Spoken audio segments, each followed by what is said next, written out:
Aksi saling serang ini terjadi antara Fakultas Seni dan Fakultas Bahasa di dalam kampus Universitas Negeri Makassar, Parangtambuk.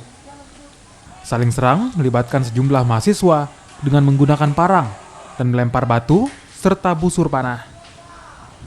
Bentrokan ini bermula dari mahasiswa dari Fakultas Bahasa yang melakukan aksi unjuk rasa Hari Sumpah Pemuda di depan kampus mereka, namun sejumlah mahasiswa yang diduga dari Fakultas Seni langsung menyerang. Sejumlah kaca di beberapa gedung perkuliahan mengalami pecah.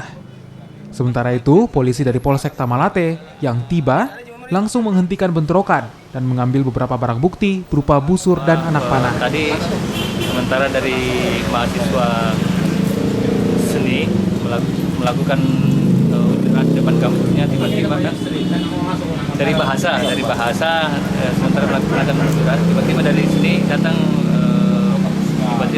menyerang untuk pada mahasiswa bahasa yang sementara unjuk rasa. Maka setelah itu yang melaksanakan unjuk rasa itu lari masuk ke dalam.